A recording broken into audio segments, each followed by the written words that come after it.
Hey guys, I'm coming off of bronchitis, so I'm gonna do my best to get through this review. Married at First Sight, season 14, episode 8. Why do they keep force feeding us Chris and Alyssa? We already know this couple's not together. We already know this couple's not gonna be together.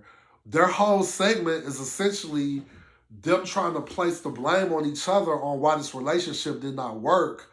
How about we all just blame the experts and move forward?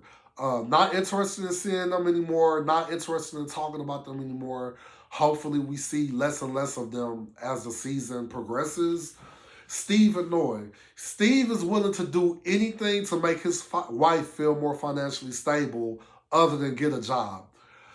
I don't have a problem with Steve not wanting to work for someone else. I just wish that we had more of a vision on what it is that he does want to do. Like, do you want to have your own business? Do you want to be an entrepreneur? It seems like you don't have a problem with working with other people or for other people. Your issue is you don't want to officially have a job to where you're obligated to show up when you don't want to show up to work. That's the only difference I see from you having a job and not having a job, because it doesn't seem like you're necessarily interested in ownership.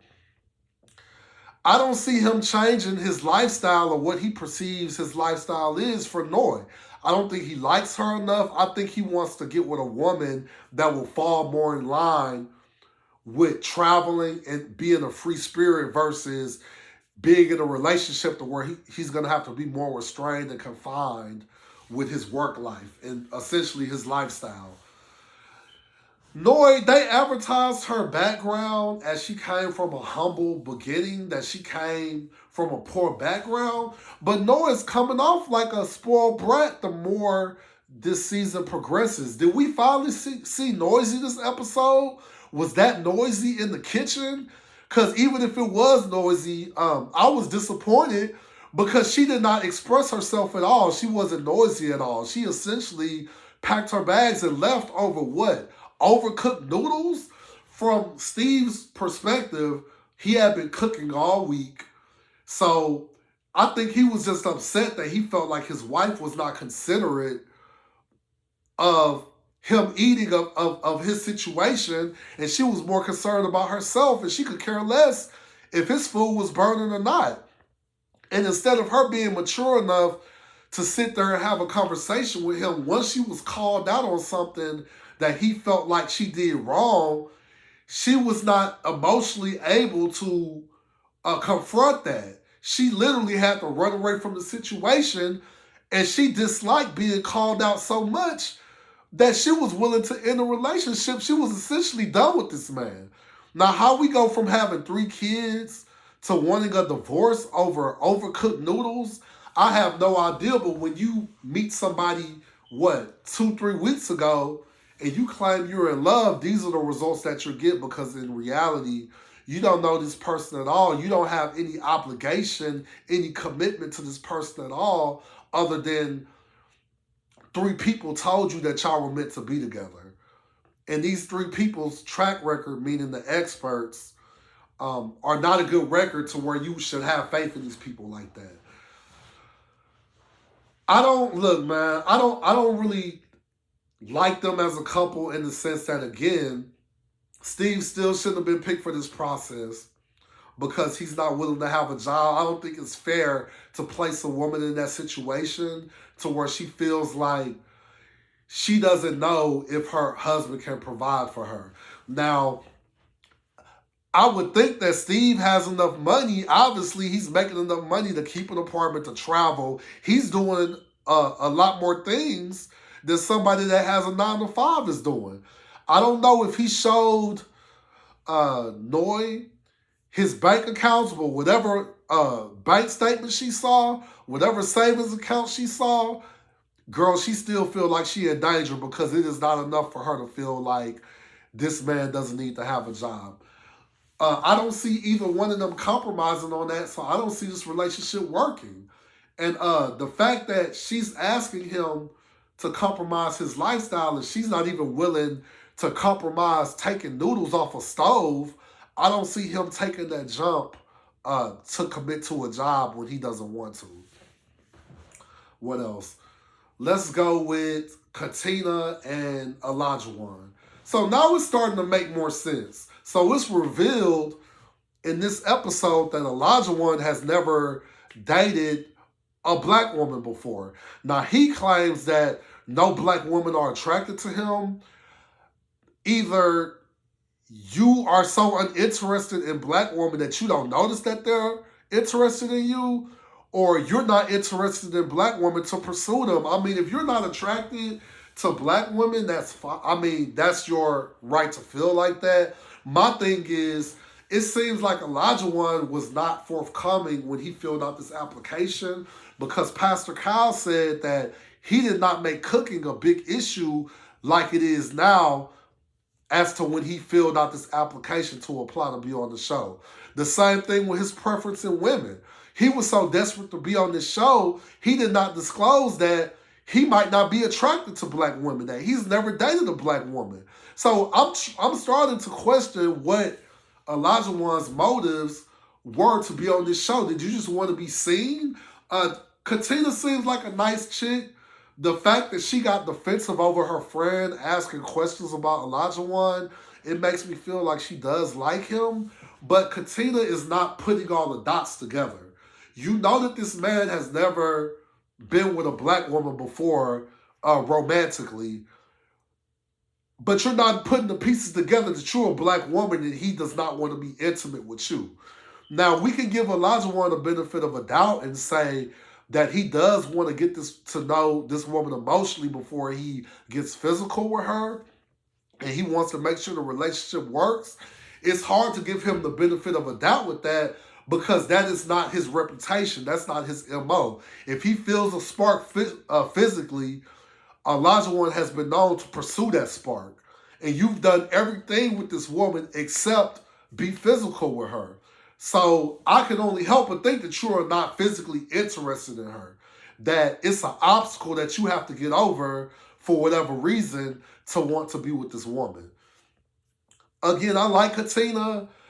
I just don't think that this is the relationship that she needs to be in. I think that Olajuwon is living in a fantasy world in a sense on what he thinks a relationship is, because I don't think this guy has ever really been in a serious relationship. So he's basing his idea of a relationship on these abstract things that he has created in his mind.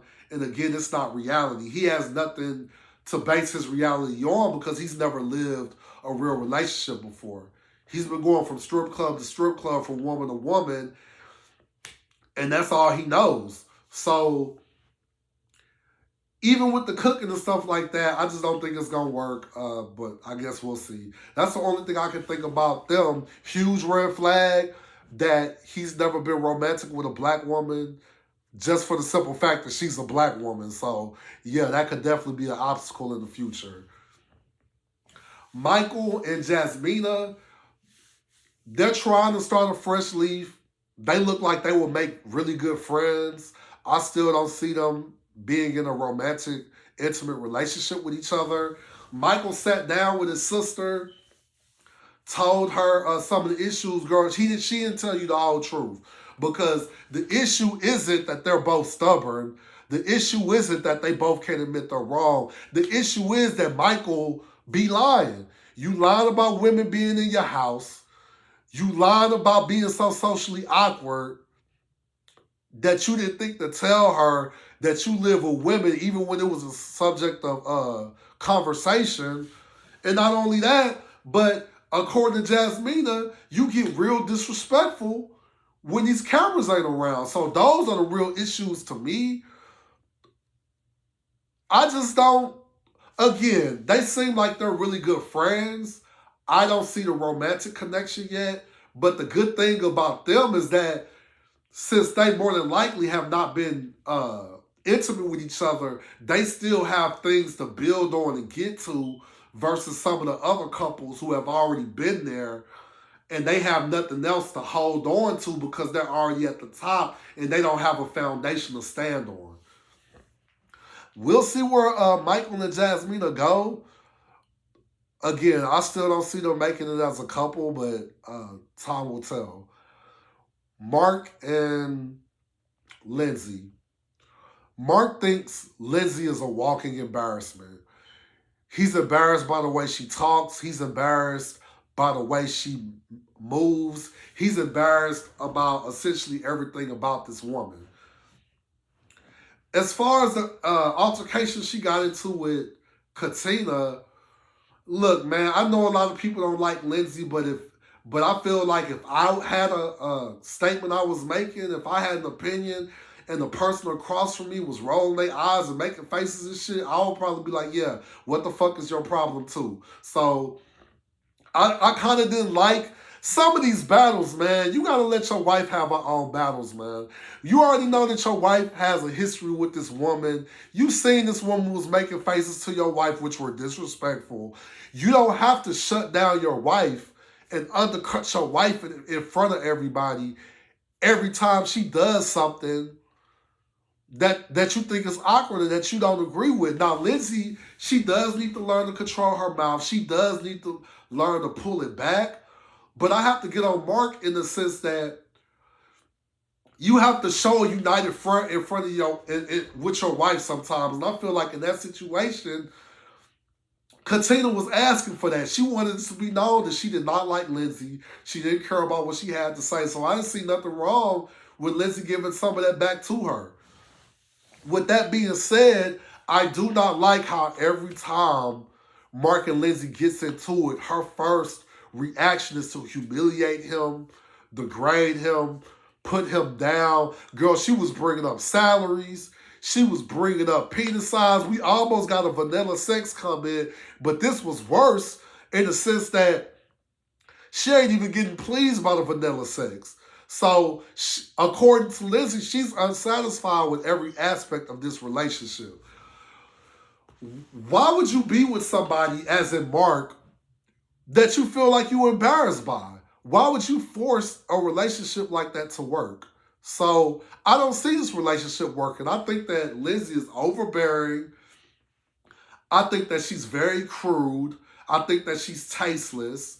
And she thinks it comes across as Pastor Cal said, admirable because she's being herself and she's being genuine, but really you just have no class.